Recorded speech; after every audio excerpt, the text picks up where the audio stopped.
Telugu Desam party ఇంటింటికి అనే కార్యక్రమం మొదలుపెట్టింది. ఈ కార్యక్రమం ద్వారా ప్రజలకు ఈ 2 ఏళ్లలో తెలుగుదేశం పార్టీ చేసిన పరిపాలన, ప్రజలకు చేసిన మేలుని ప్రజల్లోకి తీసుకెళ్లాలి అనేది ఒక దృఢ నిశ్చయంతో దాదాపు 45 రోజుల పాటు ఇది కొనసాగుతోంది ఆల్రెడీ. అయితే ఇందులో ప్రధానంగా క్యాడర్కి చాలా ప్రాధాన్యత ఇస్తున్నారు. అన్ని పార్టీని కలుపుకుని వెళ్లే ప్రయత్నం, ఎందుకంటే అటు జనసేన ఇటు భారతీయ జనతా పార్టీ నేతలను కూడా ఖచ్చితంగా కలుపుకుని వెళ్ళాలి. కానీ అన్ని చోట్ల జరుగుతోందా అంటే కొన్ని చోట్ల అయితే జరుగుతోంది. కొన్ని ప్రాంతాలు, ఎందుకంటే లోకల్గా గ్రామ స్థాయిలో ఉండే నాయకులు, అక్కడ ఉన్న బీజేపీ నాయకుల్ని, అక్కడ ఉన్న జనసేన నాయకులను తీసుకుని ఇంటింటికి వెళ్ళి కూటమి తరపున ఏమేం ఈ 2 ఏళ్లలో అందించాము, సంక్షేమ పథకాలు ఏం చేశాము, డెవలప్మెంట్ ఏం జరుగుతుంది, ఇవన్నీ, అలాగే ప్రతి ఇంటికి ఎంత లబ్ధి చేకూరుతుంది, ఇవన్నీ చెప్పే ప్రయత్నం అయితే చేస్తున్నారు. అదే నేపథ్యంలో ఈ ఇంటింటికి అనే కార్యక్రమంలో కొన్ని చోట్ల తిరస్కరణకు గురవుతున్నారు కొంతమంది నాయకులు. కొంతమంది వేసే ప్రశ్నలకు సమాధానం కూడా చెప్పలేకపోతున్నారట. ఎందుకంటే పూర్తి స్థాయిలో సూపర్ 6 అమలు చేశామన్నప్పుడు ఆ పార్టీకి సంబంధించిన, ఆ 3 పార్టీలకు సంబంధించిన నాయకులు ఇల్లు అయితే మనకు ఖచ్చితంగా వాళ్ళు అవునండి బాగా చేశారు మీరు అంటారు. అదే అక్కడ మామూలు జనమో లేదంటే వైసీపీకి సంబంధించిన నాయకులు ఉన్నాయి. ఎందుకంటే వైసీపీకి సంబంధించిన కార్యకర్తలు ఇంటికైతే అసలు వెళ్ళరు.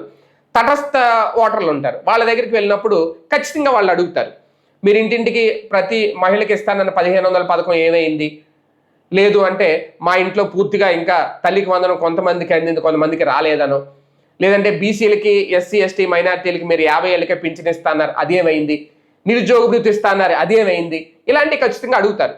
అందుకే మొన్న కొద్ది రోజుల ముందు చంద్రబాబు గారు ప్రకటన చేశారు, ఆ 2 పథకాల విషయంలో అమలు చేయలేకపోయాం, కంటెంట్ త్వరలో చేస్తామని. అదే వీళ్ళు చెప్తారు, ఆ బాబు గారే చెప్పారు కదా, ముఖ్యమంత్రి గారే త్వరలో చేస్తారని. కానీ మా ఇంట్లో అయ్యే కీలకం, మా ఇంట్లో నిరుద్యోగులు ఎక్కువ ఉన్నారు, 50 ఏళ్ళు దాటిన వాళ్ళు ఉన్నారు, అందుకే మేము ఓట్లు వేసాం, మీరు ఇవ్వట్లేదు అని అడుగుతారు. అలాంటి ప్రశ్నలకి వీళ్ళ దగ్గర సమాధానం ఉండట్లేదు. కాకపోతే 3 పార్టీల నాయకులు కలిసి వెళ్ళడం వల్ల, అలాగే ఈ ఇంటింటికి ప్రచారంలో కార్యక్రమంలో భాగంగా స్థానికంగా క్యాడర్ బలోపేతం అవుతుందట. ఎందుకంటే 3 పార్టీల మధ్య సమన్వయం పెరుగుతోంది. ఎందుకంటే వీళ్ళు కలిసి తిరుగుతారు, కలిసి మాట్లాడతారు, కలిసి ప్రతి ఇంటికి వెళ్తారు. ఇప్పటి వరకు దూరంగా ఉన్న వాళ్ళందరూ కూడా కలుస్తున్నారు. ఇది ఒక రకంగా తెలుగుదేశం పార్టీకి ప్రయోజనమే.